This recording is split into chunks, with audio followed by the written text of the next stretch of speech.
Hi all, welcome to my channel. So இன்னைக்கு நம்ம சேனல்ல வந்து ஒரு குட்டி அனாலிசிஸ் தாங்க பார்க்க போறோம். This is for market profile ஓட definition தான். So நம்மளோட சேனல்ல வந்து போஸ்ட் பண்ணிட்டு இருக்கோம். And each and every concepts நம்ம அனலைஸ் பண்ணிட்டு அதை வந்து டே டு டே பேசிஸ்ல மார்க்கெட்ல அனலிஸ்க்காகவும் நம்ம யூஸ் பண்ணிட்டு இருக்கோம். So on continuation of that நம்ம வந்து சிங்கிள் பிரிண்ட் பார்த்திருக்கோம், வேல்யூ ஏரியானா என்னன்னு பார்த்திருக்கோம், மார்க்கெட் ப்ரொஃபைல பிஓசினா என்னன்னு பார்த்திருக்கோம். So on the basis of that நம்ம வந்து நெக்ஸ்ட் வந்து one time frame which is very common in trading. So one time frame is nothing but நம்மளுக்கு வந்து ஒரு ஸ்மார்ட் மணியோட என்ட்ரியாவோ இல்லை இன்ஸ்டிடியூஷனோட என்ட்ரியாவோ நம்மளுக்கு வந்து அந்த பிளேஸ் வந்து அந்த பிளேஸ் ஃபார் பையிங்காவோ பிளேஸ் ஃபார் செல்லிங்காவோ நம்மளுக்கு வந்து கான்ஃபிடன்ஸ் கொடுக்கும் என்டர் ஆகிறதுக்கு. ஸோ பார்த்தீங்கன்னா ரீசன்ட் டைம்ஸ்ல வந்து பவர் கிரிட் ஸ்டாக், அதாவது ஏப்ரல் 30th அன்னைக்கு பார்த்தீங்கன்னா எனக்கு வந்து ஒன் டைம் ஃப்ரேம் கிடைச்சிருக்கு. ஸோ ஒன் டைம் ஃப்ரேம் எப்படி நம்மளுக்கு பார்த்தோன்னே ஈஸியாக ஐடென்டிஃபை ஆகும் அப்படின்னா நம்மளுக்கு ட்ரேடிங் வியூல கொஞ்சம் சேலஞ்சிங் தான் அது. வெரஸ் இன் மார்க்கெட் ப்ரொஃபைல வந்து எனக்கு ஈஸியாக ஐடென்டிஃபை பண்ண முடியும் because it is a 30 minutes time frame. Futures chart of power கிரிட்ல பார்த்தீங்கன்னா எனக்கு எல்லாமே ஆல்பபெட்டிக்ல தான் இந்த டிபிஓஸ் அரேஞ்ச் ஆயிருக்கு. ஸோ இதை பேஸ் பண்ணி இப்போ பார்த்தீங்கன்னா எனக்கு பவர் கிரிட் வந்து 30ஆம் தேதி வந்து எனக்கு வந்து ஒரு இது கான்ஃபிடன்ஸ் கொடுத்துருக்கு ட்ரேட் என்டர் ஆகிறதுக்கு. அந்த கான்ஃபிடன்ஸ் என்ன அப்படின்னு பார்த்தீங்கன்னா ஓப்பன் ப்ரைஸ் வந்து எனக்கு 294ல ஆயிருக்கு. அதுக்கப்புறம் மார்க்கெட்டுக்கு வந்து அந்த இடத்துக்கு வரவே இல்லை பார்த்தீங்கன்னா. அதுக்கப்புறம் அடுத்த 30 minutes இந்த ஒரு பீரியடும் 30 minutes, A period 30 minutes, B period 30 minutes, C period 30 minutes. So like that it goes till வந்து எம் பீரியட் வரையும். ஸோ இப்போ பார்த்தீங்கன்னா பி அண்ட் சி அந்த ரேஞ்ச்க்கு அப்புறம் டி வந்து அந்த ரேஞ்ச்க்கு வரவே இல்லை. நான் எப்பவுமே என்னன்னா ஒன் டைம் ஃப்ரேம் எப்பவுமே அப்ல போயிட்டே இருக்கணும், அதாவது ஒரு லோவும் கட் ஆகாம இருக்கணுங்க. அதுதான் ஒன் டைம் ஃப்ரேம். இங்க பாத்தீங்கன்னா எனக்கு பி அண்ட் சியோட லோ கட் ஆகல.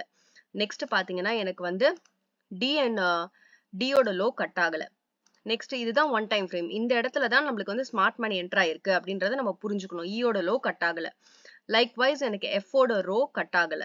லைக் வைஸ் எனக்கு ஜியோட ரோ கட் ஆகல. ஸோ லைக் திஸ் இப்போ நீங்க வந்து என்டர் ஆயிருந்த இடம் இதுவா இருந்ததுன்னா you would have been in good profit still G period. G பீரியட்ல எனக்கு பிரைஸ் பார்த்தீங்கன்னா 301, அதாவது open price is equal to 294 which is in 301 of futures chart.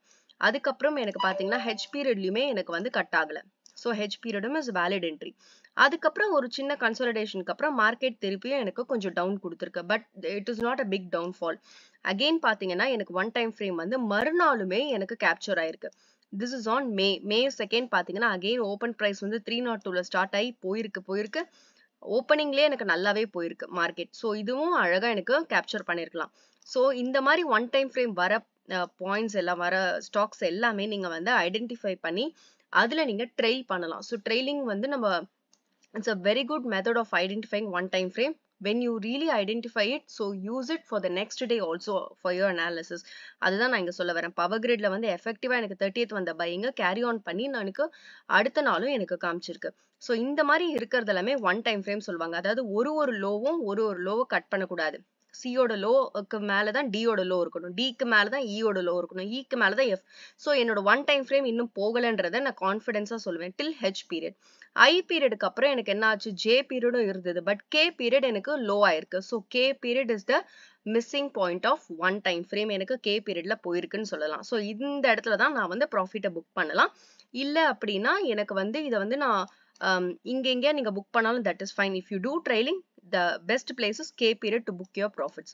So இதெல்லாம் தான் ஒரு சின்ன analysis of identifying smart money entering into a place in the level of buying. So நீங்க உங்க analysis பண்ணதுக்கு அப்புறம் ட்ரேட் எடுங்க. This is purely for knowledge purpose. So one time frameனா என்னன்றது நம்மளுக்கு ட்ரேடிங்ல தெரியும். How we can see that one time frame in market profileன்றது தான் நான் இப்போ டீடைலா உங்களுக்கு காமிச்சேன் இந்த power grid stock of futures சார்ட்ல. Thank you so much for watching. If you really like my analysis, please do like, share and subscribe my channel.